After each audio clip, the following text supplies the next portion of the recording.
and welcome to another episode of Blake's Take, where I unpack customer experience in 3 minutes or less.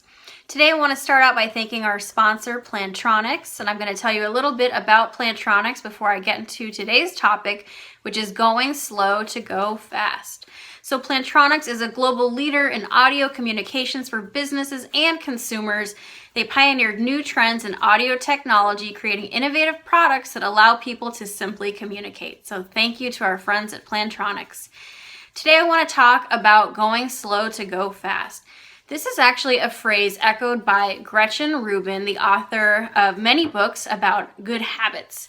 And the reason I want to talk to you about going slow to go fast is because I think we've reached this point in business where companies need to really start slowing down and thinking more kind of long-term about customer experience. For example, our companies are still set up very similar to how they were in the Industrial Revolution. One group is responsible for one piece of the production line, and then that half-baked product is passed down the assembly line to the second group, and third and fourth, and so on and so forth. And everything is moving so fast that no one really has time to kind of step back and rethink the process, to literally go slow to go fast. And if we had the time to slow down and stop rushing to meet our quarterly dividends and quarterly goals, we might say, hey, is our product really being built in an optimized way? Does our company orbit around the customer, or are we simply orbiting around ourselves in our efforts to make money? And I feel that, and I believe that if companies were to kind of slow down and to think more about how they can organize their company around the customer, the products would be better.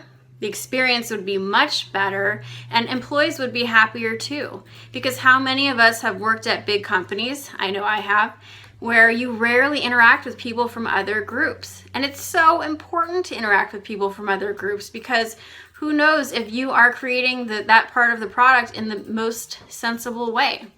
And this is not just for customer service folks and practitioners.